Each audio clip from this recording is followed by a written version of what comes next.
Good morning, everybody. Welcome to the North Dallas Plano Career Focus Group. It's May 1st, 2026. Man, this year's by flying, just flying right past. Very glad you're with us this morning. Please note this event will be recorded and uploaded to the Career USA YouTube channel for others to view in the future. By participating in this event, you give consent for your name and picture to appear. Please note that any comments you put in the Zoom chat window will not appear in the recording. Well, good morning, everybody. My name is Jeff Morris. Back in 2007, I took over facilitating and leading the North Dallas Plano Career Focus Group. It's hard to believe, but this group's been around since the late 1990s. In 2008, I started a website called careerdfw.org, a website to help those unemployed in the Dallas-Fort Worth area. In 2012, I launched careerusa.org to help those around the United States. I have written a book called What I've Learned About Your Job Search That You May Not Know. It is available on Amazon, or I always have copies with me. And since 2017, I've been a member of the PIT Crew, also known as the Practice Interview Team, and you'll hear more about them in just a few minutes. Our agenda this morning is to start out with success stories. We'll then do 30-second introductions for those here in the room. Then we'll do 30-second introductions for those online. We'll share job leads if we have any recruiters with us. Then go to the Interview Success Workshop, the Practice Interview Team, and the Career Tip of the Week, and our main event about the top of the hour. Well, we'd like to start the meeting off with good news. We have donuts in the room. So does somebody want to talk about who landed? Good morning. This is part two. Lindley Schroeder announced last week that she landed. She's already working. She started on Monday.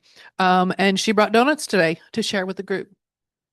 What else do we know about her? She was in my accountability group. Do we know where she landed? And John, Eric, I'm trying to look. We were trying to look it up where she landed.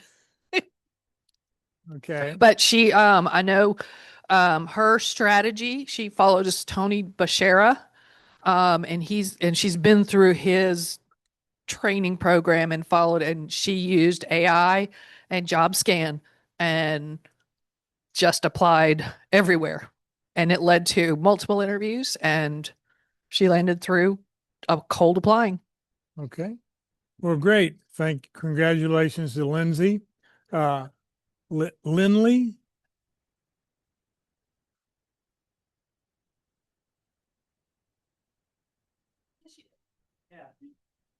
Yeah, she's been here.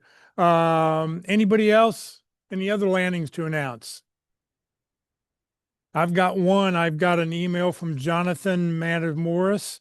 He said, I just want to share with you in the group that after 4.5 months joining the group, networking, taking advice, having several different interviews with different companies, rebuilding my resume and portfolio, that I landed a full-time role as a creative specialist, and I start next Monday, May 4th. I still owed everybody's advice and pushed very hard to get to this role and will not stop, because I know that in my future career and understand what I need to do is to not fail and always network no matter what. I appreciate all the help from the group and the speakers, since it was very helpful for me, and hopefully it's also helping the rest of the group. I just want to share this exciting news, since I've not been joining the session since he started a short-term graphic design contract on March 30th. So he hadn't been with us for a while, but he did land. So congratulations to Jonathan also. Yes, yes. Very good. Anybody else online one more time? Nobody here? All right. Let's see here. For everybody who's online right now, we ask you you open up the chat window, and in the chat window, give us your name, the position you're looking for, 2 or 3 target companies that we may be able to help you with. If you have connections at companies that you can help someone else, please list those, and then give us your email, your LinkedIn address, your phone, and your city if you'd like to. And we'll we will put 30 seconds on the clock.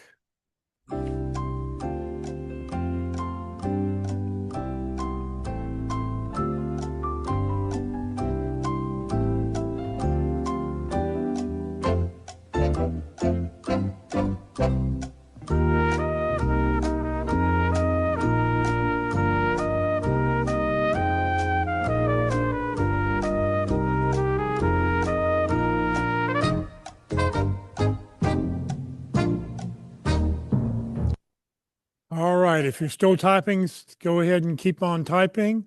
What we'll do now is we'll start and do everybody's 30-second introductions for those people here in the room. So come on down, grab the microphone.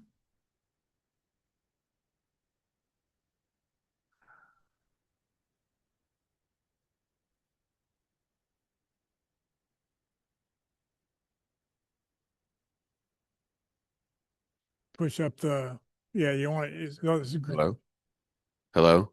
Yep. Is it on? Okay. Yep. I'm Eric Nowak. I'm a senior program and project manager. I drive bottom line results by finding the truth in the data.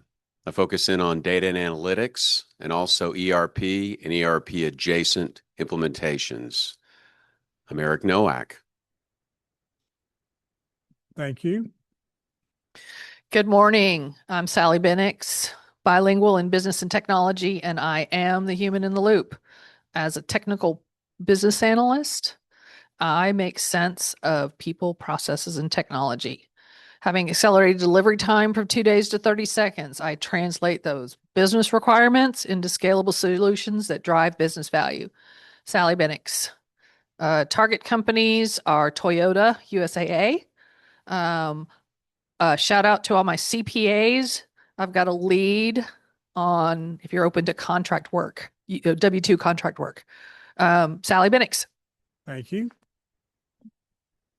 Good morning, everyone. My name is Sapna Shah, IT project manager with the passion for process improvement. I am PMP certified, and currently my target companies are Alchemy, Tipalti, and Tyler Technologies. My name is Sapna Shah. Thank you. Hey, good morning. Good morning, everyone. Happy Friday. Happy May Day, which is a huge thing in Europe for all my Finnish friends. John Hamer, Senior Project Manager. I lead internal and external project teams to deliver systems and solutions that optimize companies' investments in technology. My most recent project, I did a relocation of all of the networks and systems for the NBA's voice, data, and video systems in Colorado. My target company is Motorola, RTX, and that's it for today. John Hamer, Senior Project Manager. Thank you. Good morning, y'all. My name is Tim Farrell. I'm an electrical design verification engineer. I write computer programs and hardware description languages like System Verilog and VHDL to verify that circuit models are error-free before the big money is spent to put them into silicon. This week, my target companies, Advanced Micro Devices, Lockheed, and BAE Systems. I have contacts at Raytheon, and my name is Tim Farrell. Great. Thank you. Hi, I'm Polly Dunn. I think there's an echo. Whoop. I'm an administrative professional transitioning into office management. I specialize in office administration, organization, and communicating effectively. My name is Polly Dunn. Thank you. Happy May Day, everyone. My name is Todd Haney. I'm in customer success and communications. I need contacts at JobTread, Motorola Solutions, and Field Pulse. I have contacts through my association with the Association for Talent Development, and please check out my LinkedIn. If there's any connections I can help make for you, please reach out. My name is Todd Haney. Thank you. Hi, Jason Rice. I'm a software manager. My focus has been on UI, UX, and 3D. Basically, if you can't see it, you can't do it. The contacts I have to offer is a company called Helmerich and Payne. I also have some contacts at Raytheon and L3, so you can reach out. Jason Rice. Thank you. Yeah, hi, my name is Chad Jackson. I'm a software engineering director. Recently worked at Helmerich and Payne, so I have contacts there. I have contacts also at Raytheon, and then a number of telecom companies because that's my some of my older experience. I'm looking for another job in the kind of executive, lower executive level as a software director. My name's Chad Jackson. Thank you very much. And here's somebody who brought us more donuts. Good morning. Yes, I have. So my name is Alin Huzzano. I am looking for roles in compensation and benefits in human resources and HR. And yes, today I do celebrate a small win. I have a contract role that I start on Monday. And I'm interested mainly in public entities like, cities, municipalities, or, public sector, employers. I do have some contacts at some of these, entities. But for now, I'm going to start a contract role for about, 3 to 5 months. So that's a win for me. Okay. My name is Alain Huzzano. How'd you find out about the job? I'm going to share that with the group if you allow me. Okay. Yeah, I have. Do you want me to do that now? Yeah, It's like- yeah. Go tell us how you found the job. Sure. So I work with a recruiting agency, and they put me in contact with different, entities that are hiring, and one of them is interested to interview me. And before the interview, I actually came, here to get, some tips, for the interview process. Then it was a networking event in Colleyville. I think, the Starbucks, there, like at the, was it like a Market Street, or like Market Street, right? Yeah. So I went there, and I found, let me see, one of the folks, that helped me, he had a book. He wrote a book about, how to interview and, how to actually do that, with the help of AI. And I did that. And I got, some good tips and tricks, from that, book. And actually that helped me to land the job.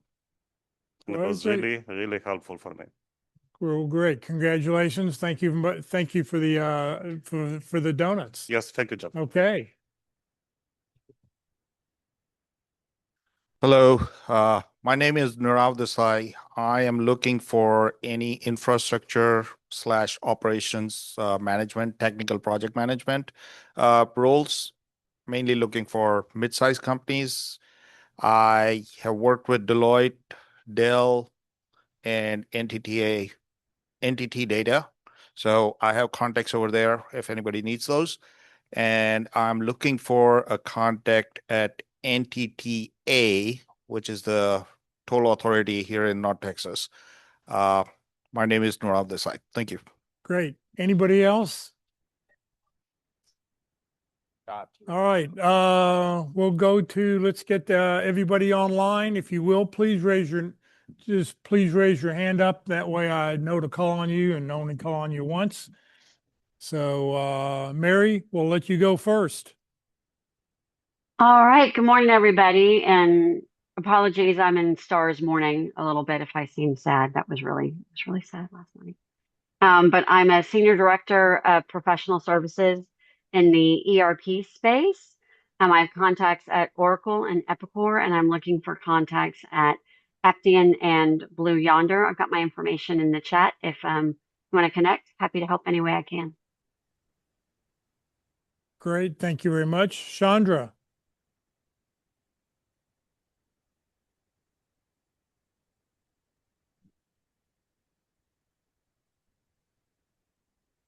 Chandra disappear on us. Okay. Verlissa. Good morning, everyone. My name is Valisa Madden. I work in the internal audit, SOX compliance, business process improvement space. I'm looking for roles as a manager, senior manager, director in these areas.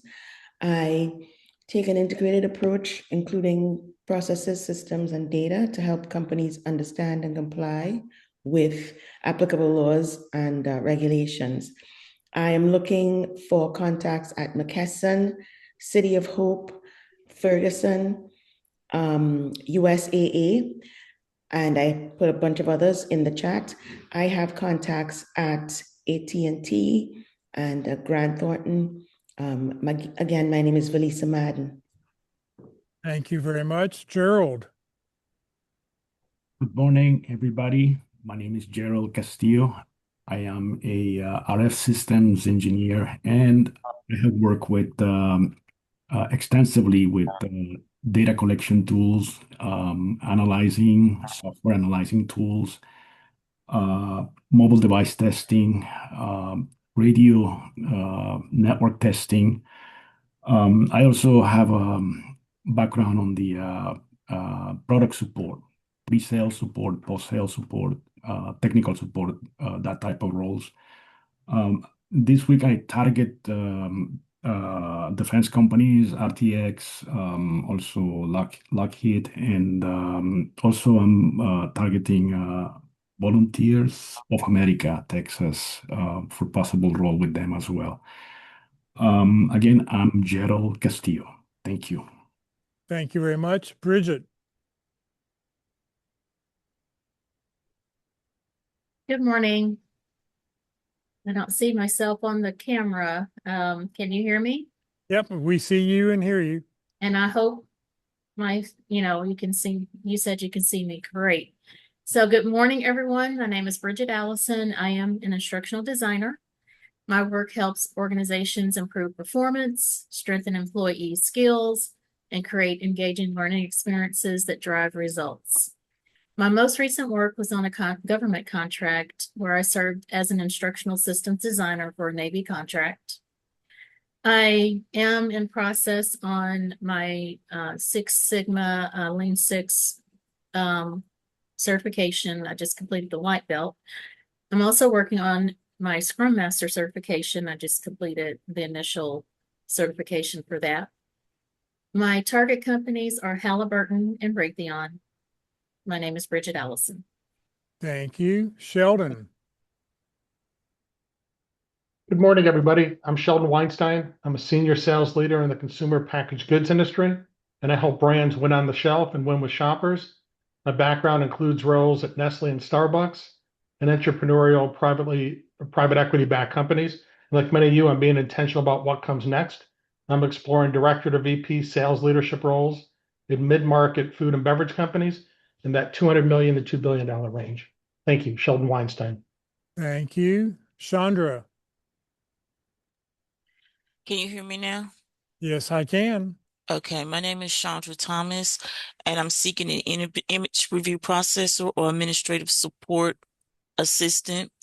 My target company right now is Insight Global, and I don't have any context at this time. So again, my name is Chandra Thomas. Thank you. Kurt. I am Kurt Schaffenberg, Senior Systems Developer, which means I'm a coder.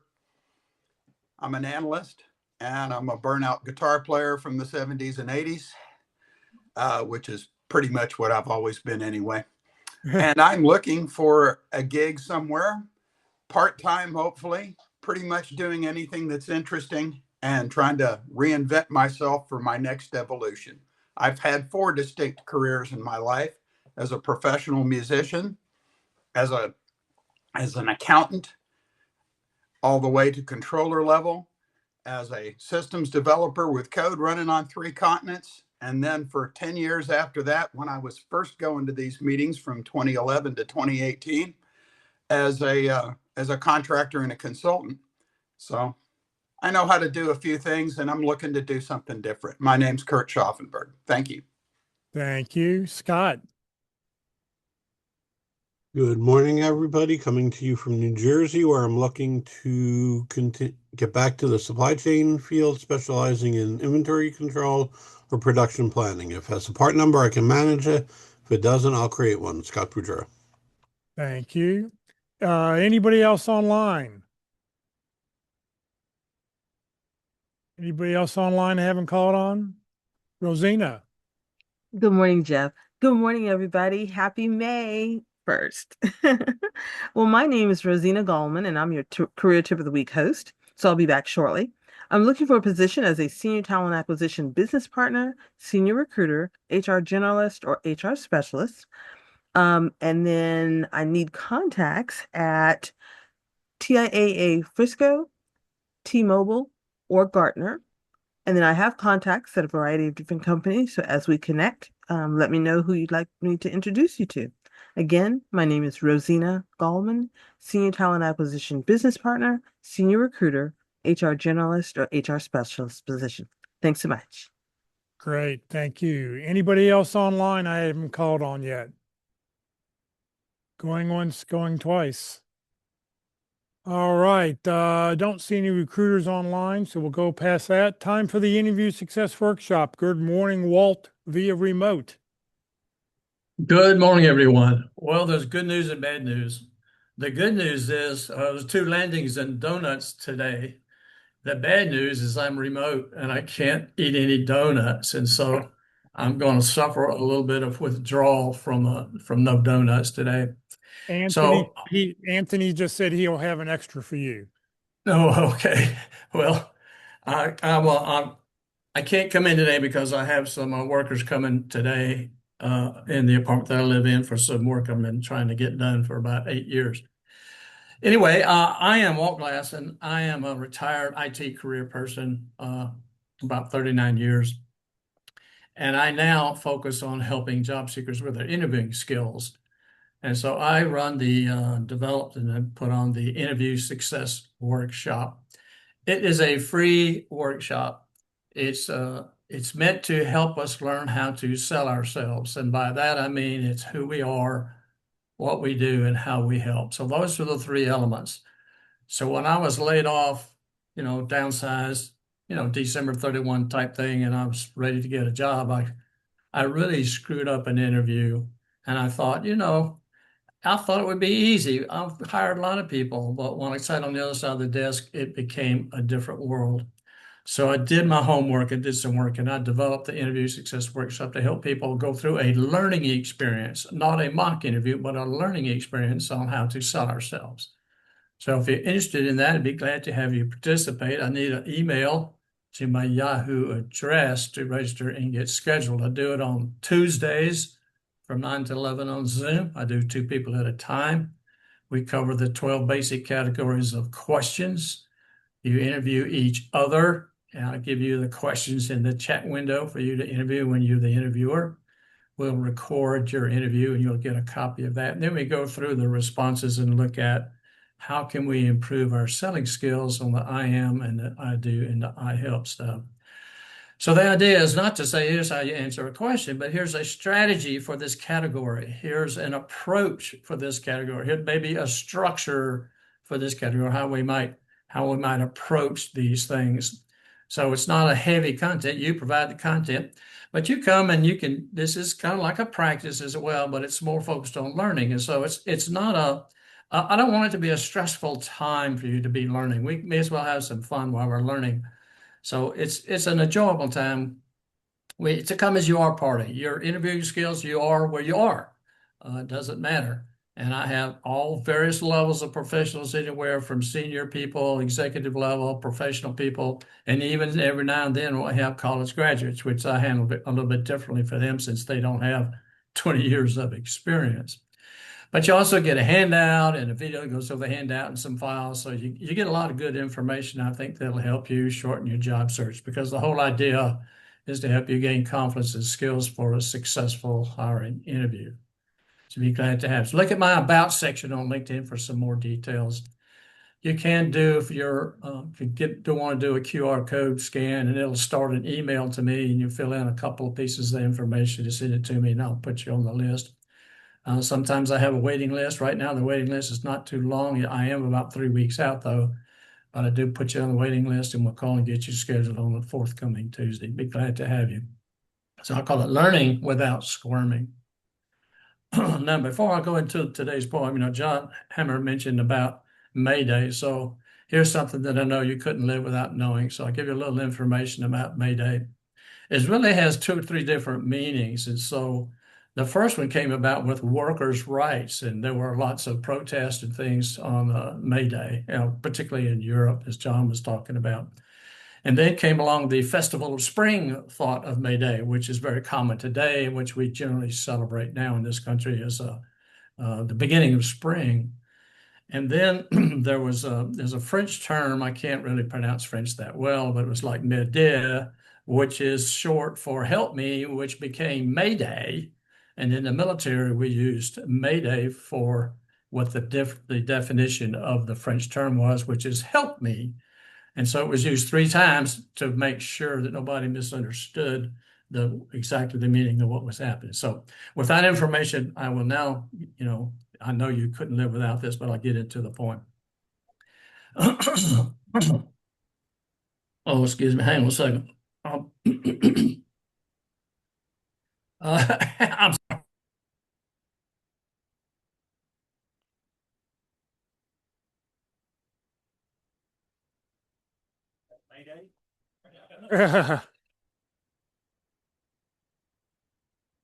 You okay, Walt?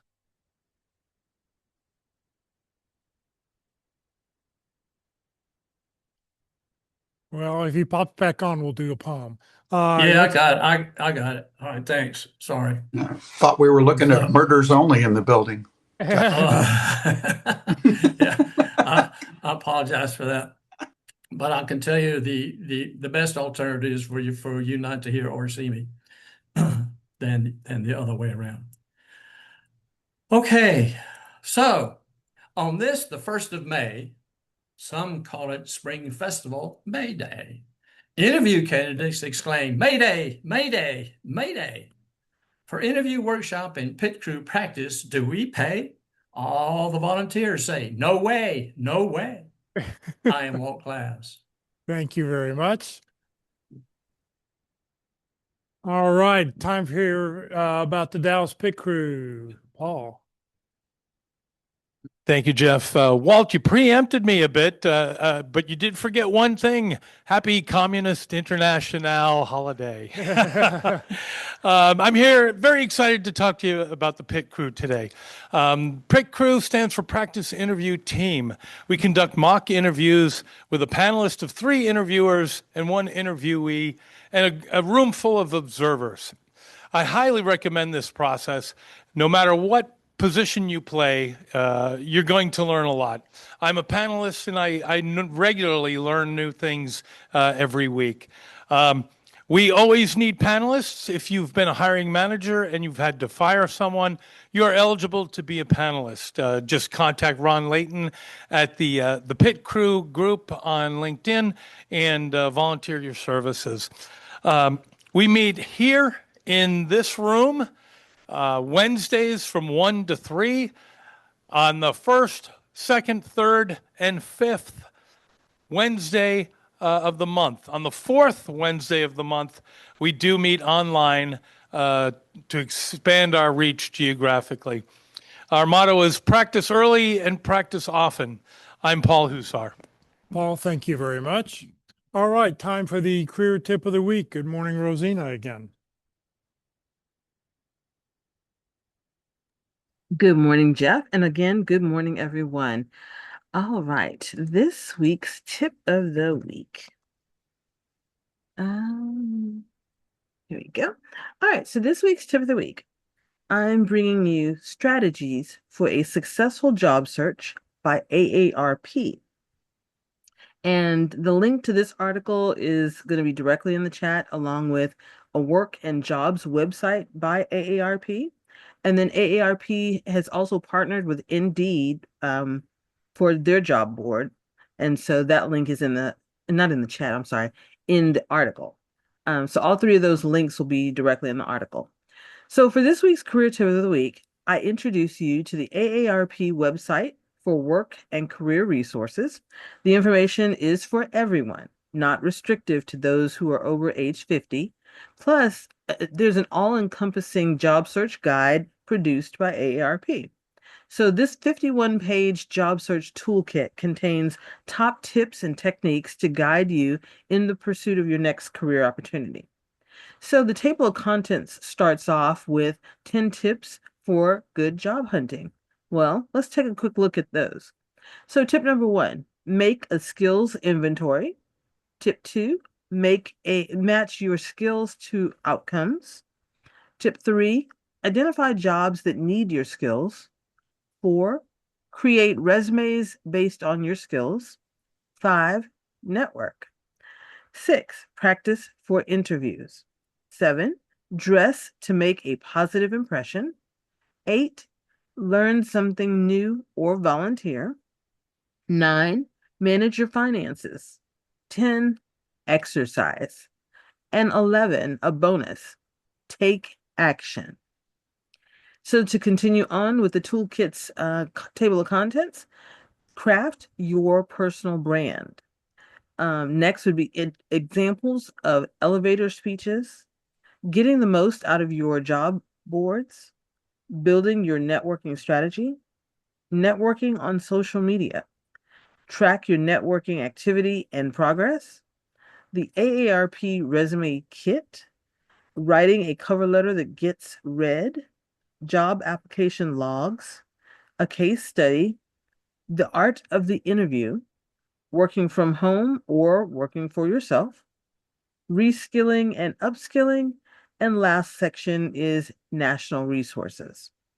So please take a full advantage of this website of resources, which includes articles, the AARP Indeed partnered job board, and the job search toolkit, which are all full of resources and information to help you land your next job opportunity. And majority of these items are easily accessible, meaning you don't have to have an AARP membership to access the information. They're all majority web-based. So there are some courses that are linked on some of the sites, or there are some courses on the site that do require a membership. Otherwise, enjoy all the resources. Have a fantastic weekend, everybody. Rosina, thank you very much. Walt, you something? You're muted.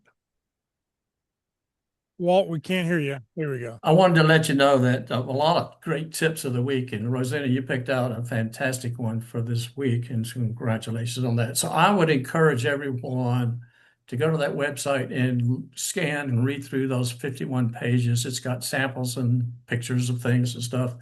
I will almost guarantee you that you will find something out of your job search that will help you in your job search. It is extremely comprehensive, has a lot of good information and details. I don't treat it as the Bible of job search, but there's a lot of good information in there. There's some things I would change and say I'd do it a little bit differently myself. But anyway, I strongly suggest that you go to that link and go through that document and read it through. I will almost guarantee you will find something that will help you. Thanks a lot, Rosina, for picking this one for this week. Not a problem. Thanks, Walt. And everybody, you'll get a copy of this. Oh, well, you'll get a copy. I'll mention in just a second. Let me mention first, Career DFW and the North Dallas Plano Career Focus Group are two different organizations. Career DFW is a 501c3 nonprofit that I started back in 2008. The North Dallas Plano Career Focus Group is a bunch of great people who get together on Friday mornings to network and help and share comments with everybody else. The only common thread between the two right now is that I happen to lead both. You're welcome to overthrow me here at any time you want to take over the Friday group, but you're not going to get Career DFW out of my hands. So I want to just mention that. And Career DFW is a 501c3 nonprofit, and everything I've done for it over the last 17 years has been as a volunteer. I don't get paid. I don't take any money out of that organization. All right, today for lunch, we're going to go to Country Burger, Walt's favorite place to go, 3115 West Parker Road. It's on the northwest corner at Parker and Independence. Burger, salad, and more. If you want this particular hamburger, you have to bring your own sliced ham. They don't have sliced ham, but they would make this for you. If you want to receive today's materials, you'll get a copy of the link to the YouTube video that we're recording right now. You'll get a copy of the career tip of the week that Rosina just read. You'll get the 51-page document that is on there. You'll get a copy of the Zoom chat with everybody's information on it. But make sure you've got that. For everybody who's here in person, make sure you've checked your name off on the roster. For everybody who's brand new, make sure you fill out a little slip of paper. And if it's legible, you'll get added to the contact list tomorrow. For everybody who's online, if you will, please make sure that your email address is in the chat window so I can get you added. If I don't see you, if I don't see your any comments you put in the chat window, I will not know to get you added to the roster. Here are a few people, a couple of new ones from last week. If any of these people are here online, please get your contact information in so I can get you off the list. These are our 5 mystery people right now. All right. So today our main event is open forum. We're going to talk about whatever it is you want to talk about. So I'm going to stop sharing so we can see everybody on the screen. And today is today for me to get some exercise and walk around. So I see a hand up right back here. We'll get started. Yes. Okay. Thank you, Jeff. Okay. Hi, everybody. Again, my name is Alin Hutsano. I just wanted to share what worked for me on my last, job search, because again, I landed, this contract, work, which I think has the potential to morph into a full-time role, depending my performance. So the first thing I did, of course, I came, here to these meetings, and I kind of tried to absorb, all the information, to update my resume, to kind of, get all the information from the speakers, whatnot. And then last Friday, I went, to this networking event I mentioned in Colleyville. I spoke with somebody, it was a really nice lady, she helped me to further update my resume. I already had a professional resume, which actually I paid money, to make it, but I had to further update it. So I did that. And when I met, this gentleman, his name is Peter Leahy, and he gave me this book. It's called Taking the First Step. So Taking the First Step. And he just gifted it to me. I wanted to buy it, but he said no, he didn't want to sell it to me. So anyway, so I use, some tips, from this book, which was really helpful for me. One of the main ideas that I got, that actually I used it on the following Monday for my job interview. I created a folder, which is, this one. So this is basically just a binder. I went to Walmart, I spent, $10 on some office supplies. I bought, this binder. This is the organization I apply for, Dallas College. So I printed, something just, from the internet, like a nice, logo. Then inside, here, I have different, pages. So you can see, here, I have, the first thing was thank you. The first thing was the job description. Then next I have some copies of my resume. Then here they asked me to do an Excel, exercise, and I provided an executive summary for that exercise that I worked on. Next, I have some research for the work, that we're asking me to do, which is in my case is a compensation study. So they do a compensation study for all the jobs, at Dallas College. So I used artificial intelligence to actually, to search, and I was able to find like a good, research that I showed, to the hiring manager, kind of to show him that I did my homework about what I'm going to do. Then next, I had these are kind of, my preparing question, right? Star, questions like situational. I'm not sure what, that also task, action, result. Yeah, situation, task, action, result. So those are my star answers to some possible interview questions. And then here, I also had additional research. Those are like, based on the book, here from Peter Leahy, I identify my top, 5, strengths. And then I prepared some talking points based on my top, 5 strengths, which I use in the interview. And then on the next one, here, I'm not sure there's some additional research, here. And then at the end, I had, notes, section. I took, notes from what the hiring manager was telling me about what he expects, on the job. And one of the things that, so anyway, this is actually what worked for me. But one of the things that I think really helped me, I used at the beginning of the interview, it was a question that I read, in this book, from Peter Leahy. And the question was very interesting because when, one of the first questions a hiring manager is asking you is going to be, tell me about yourself. I mean, about your professional experience and, why you are looking for a job, here. And the way to respond that, you can start kind of, 5 minutes, to tell about yourself and what you did in the past and whatnot. That's one way. But the most effective way, which is recommended in this book here, is to kind of turn it around and kind of, to say, I will tell you about myself in a minute. However, I do have just one question, if you allow me, to start with. And the question is, if the ideal candidate were to walk, through that door right now, in your office, how would he or she look like? So you're kind of putting the onus on the manager to kind of tell him or her what they expect from a candidate. And then it's kind of, relatively easy because you try to adjust your answers to what the expectations are, from the manager. I use that and it worked for me. I mean, it might not work for everybody, but it worked actually for me because the manager really said, he looked at me, it's like, it's like, you want me to tell you kind of what I expect. And I said, it's okay if you want to say. He said, no, it's okay. I can tell you. It's like, and he went, for about 3 minutes. He told me what he expects. And then my answers, what I pick, from my research, here and my prepared answers, the ones that are speaking to what he expected, for the role. So in the end, I got the job. So that's what worked for me. And I wanted to share because nobody told me before, to prepare this. I mean, I was going to my interviews, I have just maybe basic folder. It was kind of, maybe kind of plain vanilla.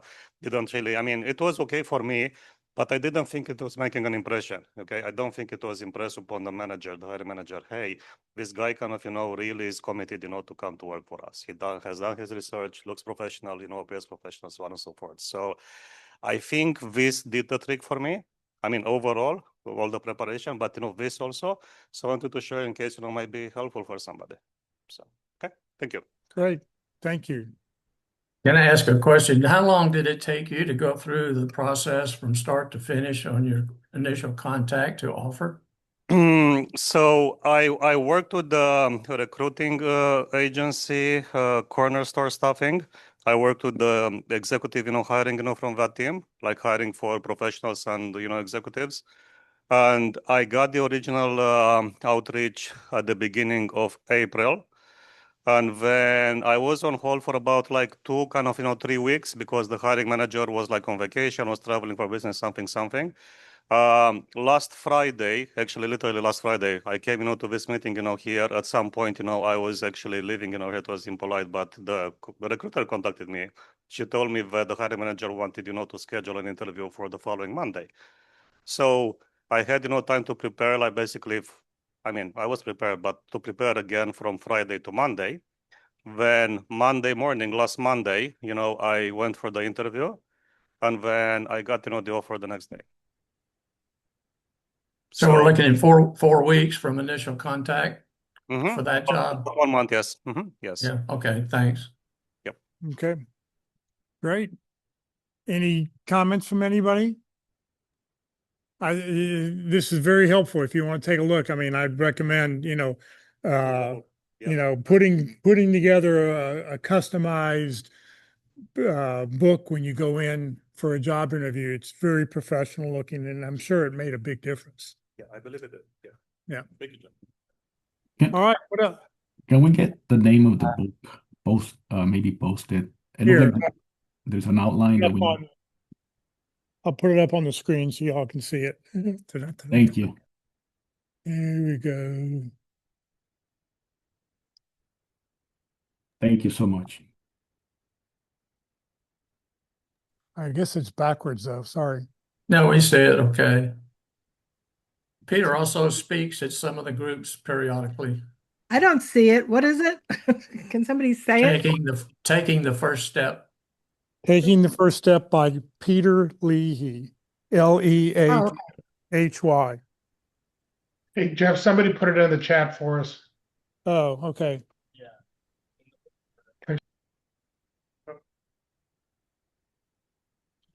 All right, what else can we talk about? Comments? It's not on the slide, Jeff. When we were doing our hi, this is Sally Bennix. When somebody was doing their introduction online, you needed contacts at Insight Global, and I have a recruiter there. Contact me, Sally Bennix. Okay. All right, what else can we, what would you like to talk about today? Come on, still bring questions. Thank you. Anything that's not AI. He's gonna bring something up. When I'm searching for jobs, in addition to asking people, I use a lot of LinkedIn, but I go directly to the job sites. Even though I have a presence on Indeed, it's not something I regularly check. Does anybody have any Indeed exposure tips, whatever, that they can share? Anybody using Indeed?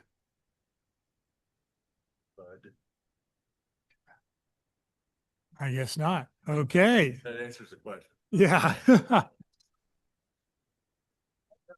Indeed will cause you to waste time on job search.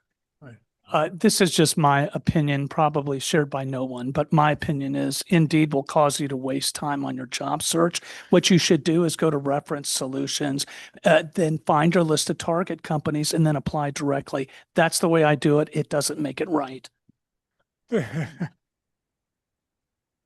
Something that Let me ask, for those in the room, before you ask your question, could you identify who you are for us that are online, please? that was Todd Haney. Okay, thanks, Todd. Indeed. Do we want to talk about Reference Solutions a little bit? Um, Jeff?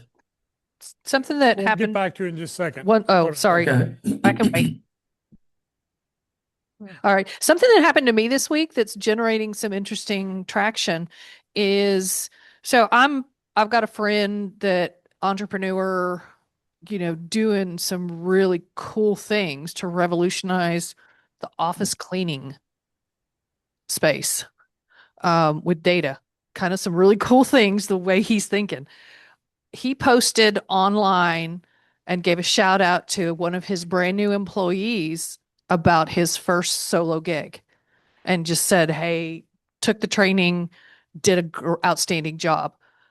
And all I did was comment on his post to say, hey, Mal, this is why people want to work for good leaders because of the onboarding and the training experience.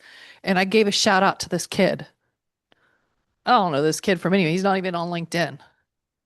I got yesterday afternoon, I got a a connection request from somebody. He's like, hey, let's connect. And it said, that person you gave a shout out to is my son. And oh, by the way, I see you're open to work. I'm a recruiter. So you never know. Make comments on LinkedIn to people. Let's go back to Reference Solutions just a second. Tim was talking about using it. You want to talk a little bit about it? Certainly. Yes, Tim Farrell. On the issue of Reference Solutions, if you have like a Texas library card, you can go to the library and access the Reference Solutions database for free. And what you can do is search for companies you like on that database. And with that search, you can identify standard industrial codes, in other words, SIC codes.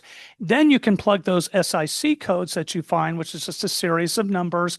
You put that into Reference Solutions, and then out comes a list of companies that correspond to that particular SIC code. So for me, that would be, electrical engineering design work, for example. And you find SIC codes that correspond to your particular field to find, companies that would be good target companies for you. And in addition to that, Reference Solutions allows you to have a lot of filters. For me, rightly or wrongly, I really like working for big companies. And so you can put in, for example, Reference Solutions, I only want to work for companies that have over 5,000 employees or something like that. And you can also put in filters for regions of the country. I'm pretty relocatable, but I definitely want to stay in the USA, things like that. So it can give you a really good list of target companies for you to explore and to go find. And then what I do with that list is I will apply directly on the company website for jobs. And I have been getting, a number of interviews that way. So hopefully this helps you. ICS code? My It's similar. It's similar, but Similar but different. Yeah, What was the question? I was just wondering how it was different from the NAICS code that Pete Hernandez mentioned. Right. Well, SIC is what used to be, and then they came up with the new, it went from what, 3 digits to 6 digits. So the new code is the bigger one. It's more detailed. The database gives you both codes. Both of them will be in there. So One other difference could be wrong. I think one other difference between SIC and NAISC, and I could be wrong about this, but I think I'm right, is that SIC is like free and open source, whereas NAIC is like somebody owns it and controls it.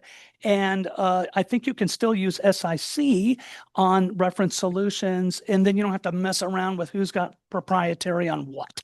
That's my thinking. right. Right. It's just you get more detail with the 6 digit one. So it's just information about the company, or are there actual contacts in there, or is it In some positions, some companies, they do list the board of directors or the people who run those divisions. Oh, okay. All right. It's arbitrary because they don't, everybody doesn't have to have their information on there, but these are just companies that are found, and they only look at every year. I think they only go through like 10% of the companies to try to update it. Okay. So That's great. not necessarily updated, but it's a really good tool if you've never used it. If you don't have a library card, like I live in Parker and we don't have a library, and I don't qualify in Plano and Allen, I believe the Houston Public Library Go to Houston Public Library. has free. You can log into DB Hoover's, all of those online services. So yeah, if you don't have the local library card or your local library doesn't offer a reference solution, there's another tool called A to Z. It's the same, pretty much the same information. It's just the people who started reference solution when they sold it started a new thing called A to Z. So it's the same people doing the original reference solutions. I got a question. All right, Walt, I got a question for you. I was in the job seat this week and I followed your tell me about yourself format, and it was 4 minutes and 2 seconds long. How do I cut it back? Well, somebody said, don't talk about AI. I didn't. But what I suggest you do on your tell me about yourself, if you want to follow the outline that I suggest in the workshop, is write it all down, count the words, then go back and look at it and say, what is unessential, non-essential that I can scratch out and I still get the same meaning? And you do that about 2 or 3 times. You can also ask AI to say, can you summarize this? You have to have some written content to submit to AI. Say, summarize this in 700 words or some number of words so that you can get that. And you can say, please organize it by, if you want to use the specific outline that I suggest. And so that you've got your own content, but you can use AI to help summarize that, put it down. The idea is 90 seconds max on your answer. And of course, you have the option then to, Peter Lee suggests you ask the question before you answer, tell me about yourself. And I suggest the other option is to ask the question after you tell me about yourself. So anyway, that's my suggestion. And same thing with star stories, just write them down and then start cutting down the sentences and get the meaning. If you do like 3 iterations of that, you might pretty much cut it down to something brief. That's my suggestion. Let me know how it comes out if you want to try that. Okay. Bridget, I see your hand. Yes. I wanted to just do a brief comment on the question about Indeed. So that's a sister company to Glassdoor now. I don't know if everybody knows that, but I know of people who say they have gotten companies reach out to them through both sites and they've gotten jobs. But, I'm getting a lot of spam recruiter stuff through there, but I just keep my profile on both places, but I do apply direct, like the prior person said. So I just wanted to mention that. Okay, I had not heard the Glassdoor was owned by Indeed. Okay. Yes. Mm-hmm. Yeah. Well, they're sister companies. I have the name of the company. The name of the company is Recruiter Holdings. They own both. Okay, Yep. thank you. Mhm. You're welcome. All right, what else? Comments? More comments about shortening your introduction statement? 90 seconds max. You really can't. Yeah, you don't want it to go too long at the beginning. It's just very hard to do. That's why if you don't write it down and practice it, you know, talking faster doesn't count. How long should your answers be after you do that initial and they start asking you the questions? How long? Yeah. If you're if you're doing an online interview, I don't think any answer should be more than 60 seconds. If Oh, you're wow. a person, I think you can go 90 seconds because you'll be able to read what the other person is doing and how they're feeling about your answer a little bit better. But keep it shorter, and you can always at the end of a question say, would you like more detail? Did I, Okay. and ask, did I answer your question? But, I will start doing that. I appreciate that. have more details. I know at one point, when I was coming to the pit crew every week, I actually bought little 60-second Sand timers. fan timers, right? And I had them there so you could, you have one in front of your computer and you just flip it over when you start talking to tell you when to stop. I love it. Thank you. If you need to practice, get them on. Sand timer is a great way to do it. Okay. And can I ask another question? If that's okay. Sally Benix, Insight Global.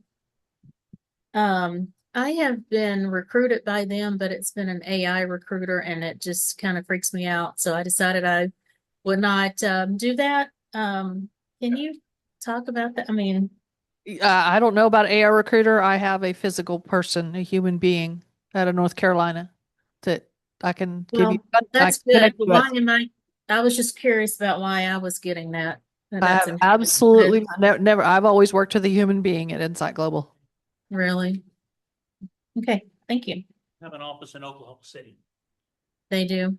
Yeah, Okay. there's an office in Oklahoma City. I don't think the recruiters that I was working with through the Dallas office, downtown Dallas, they're now out of Oklahoma City. Who's asking the question about them? This is Bridget Allison, and it was for an instructional designer role. And I frequently sometimes get their AI calls, and when I initially took a call, I noticed I can tell most times when it's AI, and Right. and I said, no, I'm not going to do this, but it sounds like they are a legitimate company from what you guys are saying, and maybe They absolutely are. I have Mhm. two. They're big players, so I'll get you them as well. Bridget, I worked for Insight Global in 2013 when I was at McKesson in Richmond, Yeah. Virginia, and they have an office in Plano, or at least they did back then. I believe they're really? still here. They're called what's called staffing augmentation, and Mhm. they have you work. It's a W-2 work. You work for Insight Global or RGP or any of these companies. That's who would show up on your tax return, but Mhm. have they own the contract with a company, and so Hmm. that's how that staffing augmentation works. Well, Callie, thank you. I I have a appreciate it. question for you. Did you have a relationship with Insight Global before? Are you asking me? No, I'm asking Sally. That's how I No, started. I did not. They found me on LinkedIn because they were looking to fill positions. Okay. And that's how I got a contracting role at Wells Fargo. That eventually that gave me access to the HR systems and what was going on. Okay, that's before. that That's was what I'm talking before I about. went on. Yep. Then I was able to onboard. That may be, Bridget, that may be why you're getting AI recruiters, is because they don't know you and they're using it as a screening thing. Okay. So I shouldn't be fearful of it. It sounds like just Nope, go with it. It's good go practice. with it. If nothing Okay. else, it's good practice. If you mess up, it's still good practice. Okay. Thank you so And much. also, if you get to some point, like John and I were talking about today, if you get to a point where you're like, something's not right, ghost them, move on. But there's Okay. several of us that can get you human beings. Oh, that would be great. I would really appreciate that. Thank you. Okay. What else can we talk about? What else in your job search? And back here? I kind of want, I know that Walt is not going to like, hearing that, but I did use AI extensively in my job search. And I use a specific tool, called Claude. Maybe you heard of it. So, and I actually paid, for the professional Claude, for $20, a month. I paid just for 1 month, but I think I might extend it for 1 year. And one of the things I used, Claude for was, of course, the research, right? To research about the organization, the project that I'm going to work on, and to get all the insight. But also for the job interview, because I heard, something about how to keep, your answers maybe 60, 75 seconds, 90 seconds. So what, Claude was able to do based on the input I provided, it was able to model my response to be exactly that, like 60, 75 or 90 seconds. And then I said, okay, maybe it's too much, maybe cut something. And then Claude was rewriting, that.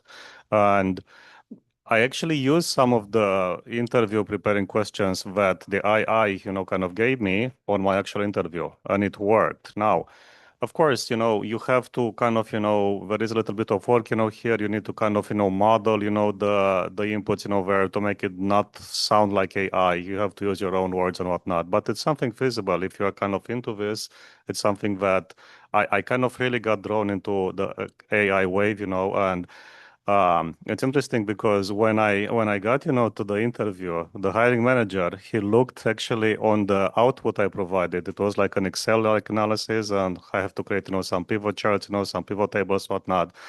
And then to create like a PowerPoint presentation of the findings. And he asked me, is this all you or is it some AI? And I was honest. I said, it is AI, but, not the work, itself is mine. It's just the presentation, the final output, kind of the visualization, to make it look professional level. That is like where I use, AI for. And he said, I appreciate the honesty, and I want to tell you that we extensively use AI in this job, here. And I would have been concerned if you said it's not AI at all. And I was like, okay, well, I'm into something here. So this is why I say don't be afraid to use AI. And there are different. If you go to LinkedIn, there are multiple influencers, I call them, right? That they explain to you how to use different tools. And the one that I find to be kind of very popular in this day and age in 2026 is Claude. For some reason, it's like they include something called like co-work now and project. And it's really, really, I think it's a game changer, for many, many professionals and maybe including for job seekers. And actually it's working for me. And I know that maybe not everybody is like, technology or IT savvy, right? I mean, I'm fairly comfortable with it. But even if you are not, there are guides, and kind of, people that can kind of tell you what to do, what prompts to enter, how to help you with the job search, because I did use that in my research. And again, it worked for me. So. I have to speak and say that everything you said, I agree with. I'm not against AI at all. In a nutshell, what I'm concerned about at AI is they want to hire us. They don't want to hire AI. And so if you're using your information and your stuff, then for using it, I'm all for it. I think it's a great tool to do that. This is John Hamer. I think he made a really good point in talking point is when they asked him if it was him or AI, he made the distinction, that the research and the information is mine. I used AI to to fine tune it or to hone it. And I think I remember reading about Claude. I think there's some more of the visual. It has a little more visual type things you can do on there than regular ChatGPT. There's a lot of stuff you can use just regular free version with ChatGPT. We were talking Sally and I in our accountability group this morning, though, the free version will only give you so many downloads, right? If you're downloading your resume to have it analyze it, or in Sally's case, putting her answers down and asking it to hone it. So, how much did you say the paid version is per month? $20 a month? Yeah, do it. For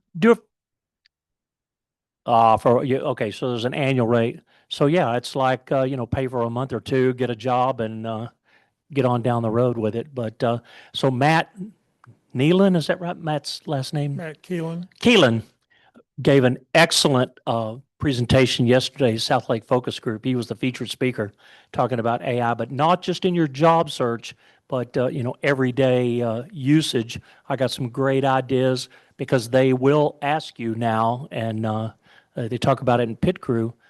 They will ask you, how are you using? One of the questions he came up with, they may ask, how are you using AI that may save you, an hour to 2 hours or 4 hours, in your job. But they also, they may also ask you though, are you using AI and how have you used AI? And they don't want to just hear, oh, I'm using it from a job search. There's nothing wrong with that, but if you're using it in other ways to save time or to hone it. An idea that I had from Matt's presentation yesterday was, this isn't really job related, but it is using AI and technology that we all need to know. I'm actually going to use it to put together my property tax protest to present to the Denton County Tax Appraisal District.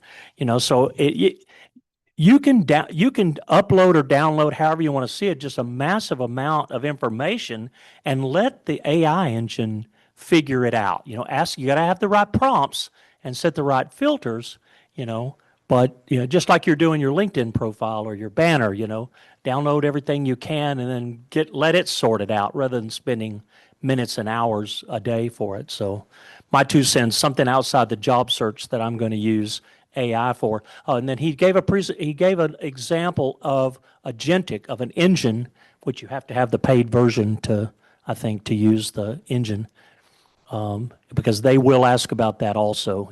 Or have you used like agentic AI or some type of engine to automate it as well? So.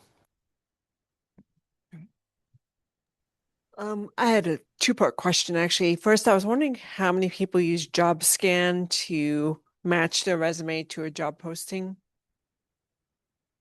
And That's how Lindley landed.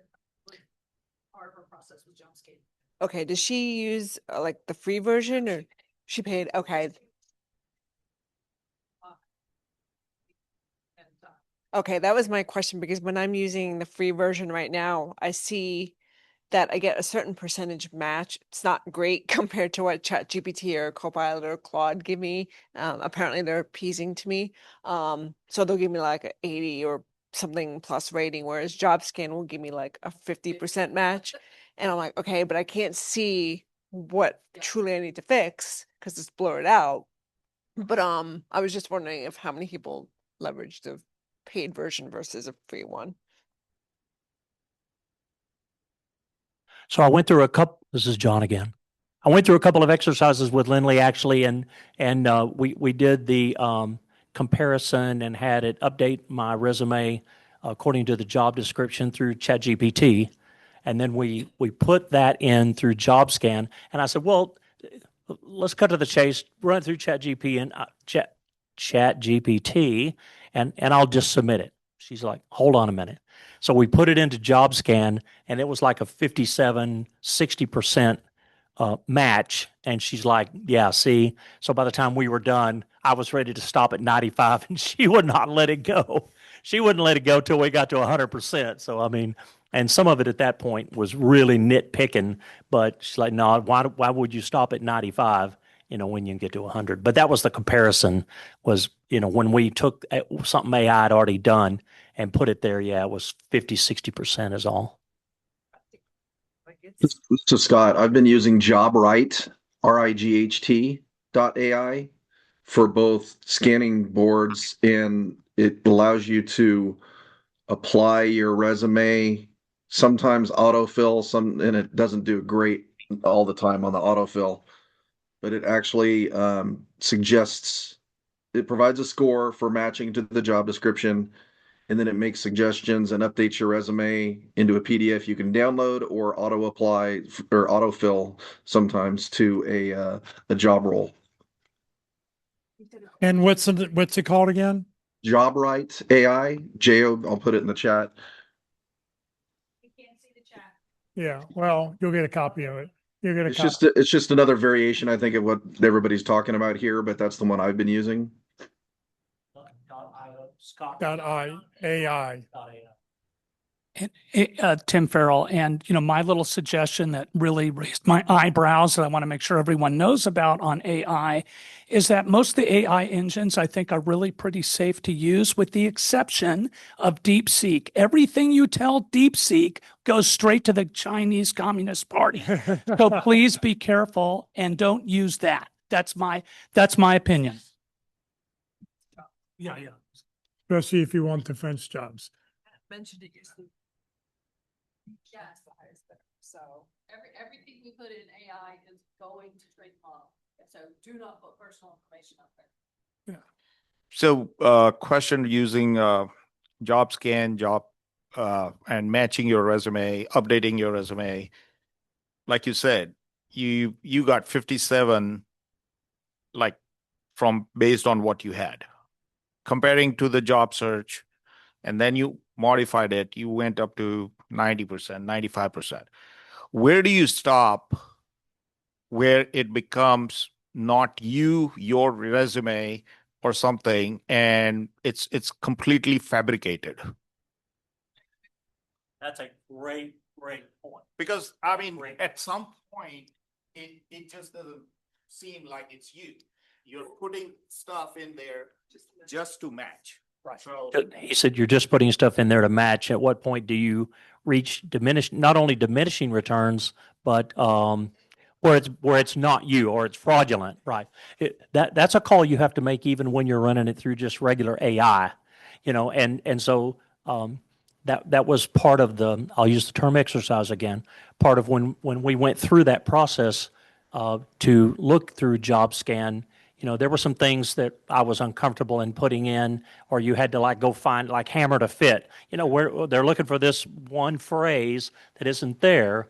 Well, you absolutely would not put anything that you haven't done or that was untrue. So if you can only get to 90%, you are where you are. So that's a great point. It's a good question, but you need to measure that. Ladies, also be careful. We tend to self-select. Men tend to apply for jobs when they're only 40 to 60% qualified, and women tend to apply when we're 90 to 100% qualified. So be careful you're not self-selecting and reading my brain challenges into the job description. And I keep hearing different percentages for this match. I hear anywhere from 75% and upwards, but then other people tell me in this market you specifically have to be 90% or higher, and I feel like that percentage gets higher and higher. So I don't know what the correct. Yeah, exactly. It's where relationships come in, and at the end of the day, you still have to be yourself. Like when I look at JobScan and I look at some of the recommendations it gives me, when I look at JobScan and I look at some of the recommendations it gives me, I'm like, I'm not putting that in because I don't have it. Yeah. And it would say, consider adding this, and I'm like, nope, not doing that either because I haven't done it. And so my percentage may be lower, but I'm like, well, then I just won't apply for it. That's what I'm saying. You are where you are. Yeah, but you I am self-selected, but if it's 50% versus applying for another position where it's 75 or greater. What's that? No. You don't know. Yeah, you're right. We got only one mic. Yeah, only have So, Yeah. so to answer that question, how much percentage of a match and something? So the way I see it is if you are applying online it's always going to go through the AI search and ATS system and blah, blah, blah. It does not, nobody is reading that resume unless it's 100% match or 95% match. So that is also one of the evaluation that you have to do. Okay, are you applying just blindly on a job because you found it and you can do it? Or is it going to some person or going through a referral within the company?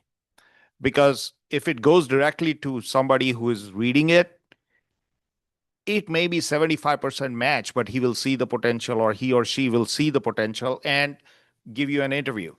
If you're applying just blindly to something, it better be 100%. Well, and you also have to remember, if you're applying through an ATS system to have it read your resume and try to get a call, you have a 1 or 2% chance of getting a phone call back.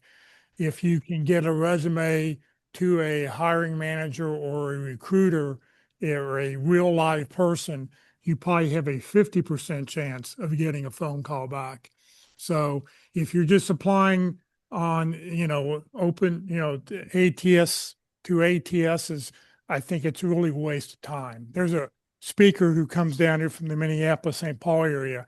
And in all of her presentations, I saw her several times during a week she was down here.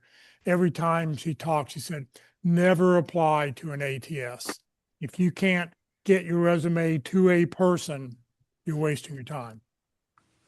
Guys, this is Kurt. Can Listen, I've done 15 consulting and contracting gigs since 2011 and been going to these groups that whole time almost. And I've been retired for 4 years, so it's in a pretty compressed amount of time. But I've never seen a single job description that I was given for a job that actually matched the job. Okay. Some of them are close. Some of them are miles off because they've been putting the same stupid crap online for the last 25 years. You're giving these guys too much credit. They don't know what they're looking for. If they knew what they were looking for, they could have found it easier. Jeff, can I make a few comments? Yeah, go ahead. If you're trying to figure out whether to apply or not based on a job description, let me give you some considerations that you might want to use. First of all, usually they will have some required skills and preferred skills, and they may use other words for that. The job description, the required skills are what their pay rate is based upon. The like to have or nice skills or preferred are not included in their pay scale. So let's talk about how do I match. So first of all, when you're looking at how well do you match the core skills? Is that better? Because if you don't meet all of the preferred skills and you meet a lot of the core skills, apply. So if you look at that and you say, okay, looks like I'm pretty much then now, and if I meet most of the preferred skills, okay, that says go, that's a match. So, and then you look at the skills that they're looking for that you don't have. You say, how easily are they to be that you can learn them? So you can say, yeah, well, those I can pick up fairly quickly, or maybe I want to do some research prior so I can talk intelligently about that particular gap. And then lastly, how interested are you in that particular role and that particular company? Is this your target? Is this your ideal job? Is this the perfect place to work? Go for it, okay? And just like was mentioned, we ask up front, what are you looking for? What can I do for you? How can I help? So that we don't have to depend on the job description to tell us everything, because we can't trust the job description. So there's just a few comments maybe that will help you decide. Yeah, I had a job for 13 years and we had a binder with all the job descriptions in it that never changed. But when I had to hire somebody, I had to find, depending on what the pay scale was, which job description matched the pay scale. And that's the job description that went out. So. Hey, Jeff, you said something before. This is Scott. You said something before about if you can't get the resume in the hands of a person, if you have to go through an ATS, it'll never get anywhere. Does that mean like those positions you apply for is what you're saying is what those positions you apply for that make you apply through Workday and those type of ATSs are just pointless? Is that what you're saying? I would say focus your time getting to talk to a recruiter or a hiring manager. And I mean, we can have a separate discussion on Workday and ATSs, of course, for, until we're blue in the face, but because a lot of companies, especially the larger ones, you have to apply through an ATS whether you get in through a referral or not. What I've always done is I will wait until the company, when I'm talking to somebody internally and they say, well, have you applied online yet? No, I haven't. I wanted to wait and see if I had a name that I could attach to it or Some find sort out of internal referral link. an internal referral. So I would always wait until after, and they said, you need to apply before we can proceed. Then I'd put in my application. Okay, interesting. Pretty much facts show that you get a very low return on applications. That Yep. doesn't mean don't do it. It means choose wisely and do it during off hours and weekends. Don't do it in times when you can meet and talk with somebody. But I've seen a post on LinkedIn where a guy says, I've applied 300 times and I hadn't heard from anybody. Okay. And so you say, what's the definition of insanity? Just keep doing it. Do 300 more and see if you're going to get, it's just like that sort of thing. And I love Jeff answer. If you can work your way in, now you have to follow their process and procedure. But when you submit online, you're still at the top of the list. You're not really selected. You're just following the process. Yep. This is Been Todd. kind of a mixed experience with that. That's why I'm asking. Yeah, it's not that it won't happen. It's just a very slight chance it's going to happen. I mean, 1 to 2% that you're going to get a phone call out of the blue for a resume, unless you've spent the time jobscan.co and you've got your resume matched at 100%. And then it triggers the ATS system to say, tell the recruiter to call you. My advice, guys, and I've been doing this for a while, is always apply online because you'll have to. Even if you're working at Albertsons, you're going to have to apply online and then walk to the place you're going, talk to a person inside, and put a resume in somebody's hand. Hopefully you get to the hiring manager, but even if you only get to the receptionist, put a physical face to the job application and you're 100 times more likely to have somebody want to talk to you. Only once in all the years I've been doing this, we had somebody show up on a Friday morning and he was in a coat and tie. I said, oh, what's going on? You have your interview scheduled? No, I'm going to go see a bunch of businesses and I'm just going to go walk in and introduce myself There you go. after the meeting. That was We used to get jobs. that was his game plan for the Friday afternoon. Did it work? That has worked for me multiple times, here, guys. so I must have. This is Todd Haney. This sort of goes to what Jeff and I guess everybody, but certainly Wall has talked about, the bailiwick of culture fit. I have found, and this may be as a result of the kinds of jobs I'm going for. I'm going for jobs that deal with communications and customer success.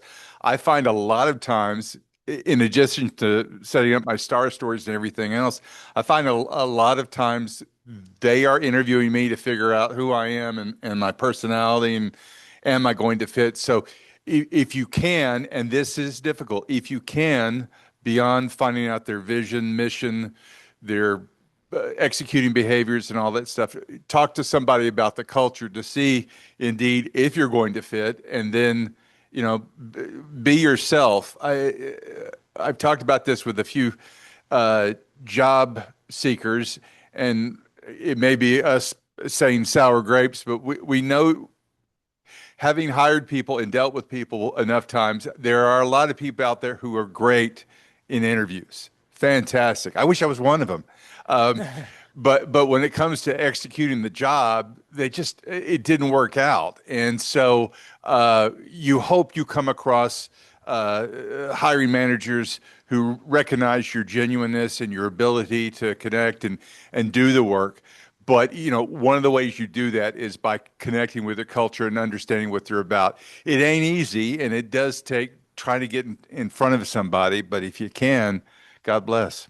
Well, and that's one of the reasons why if you were the finalist or in the final, but you didn't get the job, 60 days later, send that person an email going, I really enjoyed meeting you and really would love to work for the company. I didn't know if anything new has opened up because after 60 days, the person they hired may not have worked out, didn't fit the bill, couldn't handle the job, and they will swap you over and have you come in because if you were in the second or third position, you know, it saves them a lot of time for having to open up a whole new the position. Start from scratch.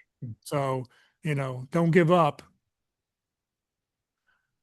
All right, what else can we answer for someone? About the Oh. required versus the recommended skill sets or knowledge. The preferred versus required. I had applied for a position where I met like most of the required skill sets. The only thing that was missing was the preferred, which was the industry knowledge, and I didn't have that. So when I was talking to the recruiter, they're like, "Do you have this experience in the industry?" I'm like, "No, but I have all these other skills." They go, "No, but we required." I'm like, "But here it says it's preferred, so it's not really a requirement." They go, "No, we really need that." I'm like, "You probably should go and update your job description then," because it's not a good use of time to interview people when they don't have that. And I don't even list that on my resume. But lo and behold, it's not a company I want to work for because if they're going to change the criteria midway, it says a lot about who they are versus what they stand for. Yeah, there are a lot of bad job descriptions out there. A lot of bad job descriptions. Here we go. Yeah, that job description is only an introduction, but it's sales 101. Find out the need, sell to the need. And the need is not necessarily described by the JD. That's why you want to talk to people and do it in your interviews. Peter Lee says do it in the beginning. I say do it right after the first, whatever. But that's sales 101. And that's what it's really about. So you can ask the question, how well does the job description match what I'll actually be doing? And ask that question or something like that. But yeah, that conversation in that interview is going to help us determine the need. Yeah, we used to have I remember it was a candidate here once, and he used to say when he went in for an interview, he would always ask, "Did you write this job description?" And if the person didn't write it, he would say, "Well, what are the most important things you need me to do to be successful?" So he was trying to find those things out first at the beginning of an interview. So one thing that I'm running into, which I think I'm seeing why I'm not getting to that point to talk to somebody, or is as far as the requirement goes, as far as the experience goes, what I've done, what I do, everything matches to the resume perfectly. But then there are certifications, which I think is where my major gap is, because I've done project management for 20 years. I know how to work Jira, how to work Scrum, Agile, Waterfall, whatever you talk about it. Done that, been there, done that, all that. But having a certification also is critical, especially when you're trying to put your step in the door. So that is one thing that I think which I need to work on. Are you currently on getting workforce assistance? Yes, so I'm in the approval process and all that. I'm working with John at Computer Minds and all that. So hopefully that will fall in place. Right. Now, I have a question. I know this place, the organization, they need a person as an assistant director for IT and all that. I've talked to the recruiter. Everything went really well. They have that position opened 3 times in last year, but I'm still not getting any traction. I mean, they have opened it last year, then they change few things, reopen the same position, change few things, open the third time. It's still open, but they haven't recruited anybody for that position for sure, because the position is still open, and I'm not getting any traction. So how do I keep pushing the recruiter, and how when do I give up? I would go to the costume store, get a purple squirrel costume and go walk in and Yeah. say, do I meet you what you need now? Because, they're looking for somebody they can't find. That's problem one. The other problem I would have is with the company, does it take you this long to try to answer things? Well, it's a There's- semi-government. I'm Guys, entity. this is a pretty common strategy from companies, okay? To put a job out there like that. They're not necessarily trying to hire anybody. They have a question that they're trying to answer internally. They're probably bringing in people and talking to them a lot, but they're not really trying to hire anybody. This is a pretty common pretty common strategy. I'm sorry. In that type of a situation, sometimes there's something they're trying to figure out. They're upgrading a system. They're trying to change a platform. They could be doing a myriad of different things inside. And what they're trying to do is get information, and they're using the job market to get free consulting. Okay. That's what they're probably doing. It's a lot more common than you might think.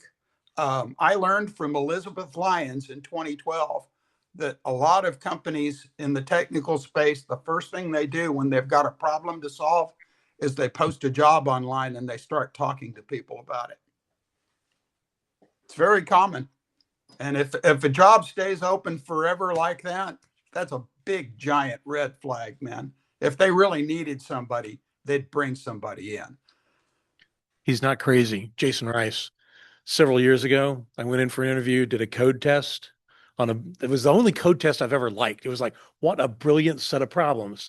And this first time I've ever been able to put these 3 or 4 things together. I come in for the interview, things go pretty well. They quiz the dickens out of me. I think it's because they want to know if I want to know what's going on. The next 3 days, I got 2 phone calls a day. What would it do for this kind of data? What would it do for this kind of data? What would it do for this kind of data? So I call my recruiter, strong-armed him. Hey, either get me an offer or get me a retainment, a retainment fee. Yeah. And so they brought me on, and 90 days later, they brought me on. My interview, the place is empty. So they let everybody off because they just had a board of directors meeting where they showed off their new technology. Which did what? Oh, well, 90 days later, they come and say, oh, we forgot to get you to sign this when you came up, which is the 90 days probation. We forgot to get you to sign this. Well, 90 days from that millisecond, they walked me out. So don't feel too bad, because that sounds like exactly what's going on. Yeah. So They do call you into the interviews. They'll probably have you put presentations or something together to present a solution to the problem that they really have no anticipation of hiring you for. The other thing I heard about with people doing this or companies doing this, they want to give the appearance to their employees that they're seeking help to, kind of offload some of the work, but they really have no intention of doing that. I've read that multiple times. Yeah, exactly. You're absolutely right. That's another common contact that's another common tactic is that they let their hiring managers practice interviewing because they know they're going to have to be able to do it someday. My longtime employer did that for a couple of years at a time, and we got 2 or 3 project ideas out of it and no employees. Tim, yeah, when I deal with a job interview that goes on and on and on, and I'm solving their problems, to me, there's got to be a point of cutoff. That's my opinion. I don't know if it's well shared, but what I will eventually say when it's question after question like that is I will eventually say, hire me and I will tell you.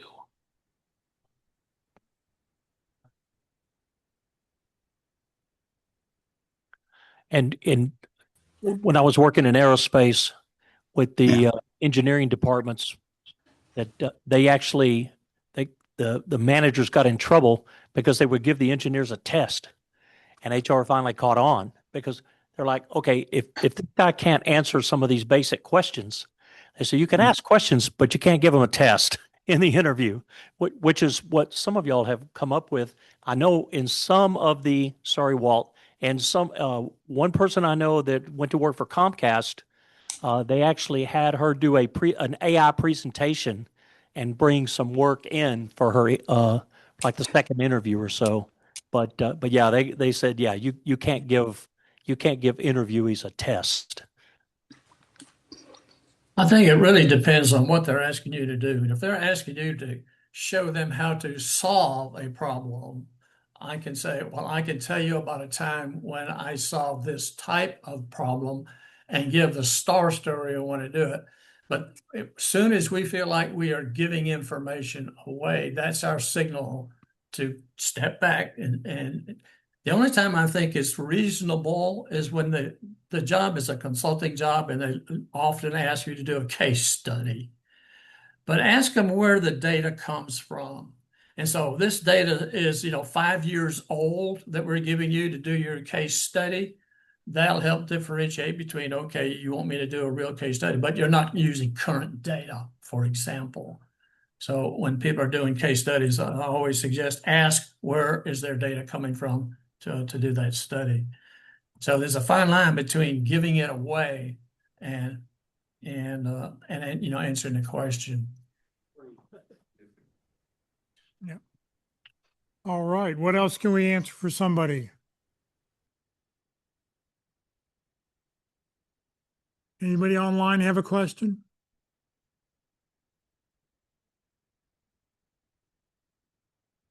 All right. Everybody's just sitting there. Are we done for the day? Yes. Yes. Oh, here's one. Is the job market getting better or worse right now? So 11-3 here today. I mean, I think people are still, if you're in the right place, you've got an opportunity. It's just finding those right places. Didn't you hear the unemployment report this week? New claims are down. Yeah, that's been a biased statistic for a long time because a lot of the people that Kurt, we know that was a joke. I'm jobs sorry you couldn't aren't recognize on sarcasm. unemployment. I haven't been on unemployment in 10 years, so I don't register as a statistic either. Two comments. I agree with the speaker that when he said it depends on, it's always a good market. There are markets doing well at all times. We just need to find where those are and get in there. And, I'm happy to hear that he said that. I didn't mean to interrupt you, Walt. Oh, that's all right. Good comment to make. There's only two, actually, there's only two unemployment rates that are important. For you, it's either 0% or 100% unemployment. Very good. Well, when you look at the unemployment rate, the question is when you're looking at jobs and what kind of jobs are they talking about? All right, because it's certain categories of jobs that are increasing or decreasing, or whatever it might be. The second comment is it does not matter what the unemployment rate is. It does not change anything we do. We still attack and go after the same thing. So the philosophy that I suggest we use is companies are always hiring. If I can show them how I can help them and I can add value to them, they will hire me. So I approach it with that in mind. So figuring out how you can help them and showing them that, they will make a position for us. They will create a position for us. All right. So if we let the job market disappoint us and put us in a bad mood because we don't think jobs are easy to find, it doesn't make our job any easier or any worse. We still go after it. So, question related to this. Yes, there are hirings going on. From what I'm seeing, they're in different areas, not so much in IT as such. So the question is, you have transferable skills. What are some of the signals that would prompt you to say, okay, forget the field that I was in, forget the industry I was in, and let's jump the boat to something else? What are some of the ideas that or pointers that you can suggest? I know it's a very broad question, but I think at some point you just feel like, okay, nothing is happening here. What else can I do? So the question is, how do you come up with transferable skills? Outstanding question. Volunteering. Volunteering is one answer. Anybody? Comments? Yes, can I make have. a I just wanted to. So there's some videos that I follow on YouTube. And they talk about different certificates that are in demand, and a lot of them are tech ones, but they're new type of tech fields that are coming out that are in high demand, and they give the statistics. So I follow those and I look at that, and then there are videos that talk about those in-demand jobs that they can't find people for that do pay really well also. So I just wanted to mention that. Okay, videos online, yeah. Can you share what some of those are in the chat, maybe, Bridget? Also, Yes. another thing you can do is Yes. if you are looking at online videos and studying and whatnot, you can say preparing for XYZ certification. I'm doing that next week. I'm taking a scrubs certification. Anybody else? Transferring skills is always very difficult but you've got to be able to really think about what those are and move them over. All right, let me share a few more things. We'll get out of here. Next Friday, PJ Dunn will be with us. He's a very good speaker. Talk about stress less, live more while on the job search track. So join us next Friday for that, 9:30. It will be recorded. On the Career USA YouTube channel, this video and all the other videos get posted. Click on playlist and then pick the playlist you want. Every video I put up goes into one of 7 different playlists. In the lower left-hand corner for the North Dallas Plano, if you click on View Full Playlist, you can go back and watch any of the videos that have been recorded. Just know that for the North Dallas speakers, the speaker starts about 30 minutes into the video because I record the entire session. Next Tuesday, Locke Alderson will be with us for LinkedIn Tuesday. How to use LinkedIn for job hunting, strategies to get results. So you can join Locke next Tuesday for that. Next Wednesday, the practice interview team will be meeting in person right here in this room. You can come watch one of 3 different interviews that they have scheduled every week. And then next Friday, PJ Dunn, Stress Less, Live More, next Friday. Upcoming after that, Clayton Stockdale will be with us in 2 weeks to talk about accountability groups, which is, I think, a really important thing. I think people who go to one now, they really see a benefit from it. And he'll talk about those. And then on the 22nd, dysfunctional thinking through the in transition journey with Dr. Guinea Gray. So another talk coming up through the end of the month. Today we're going to go to Country Burger. How many people think they may join us? 1, 2, 3, 4. Okay, so whoever gets there gets table for 6. That'd be great. And for everybody else, thank you very much for joining us today. Happy May Day, and we will see everybody next week. Thank you.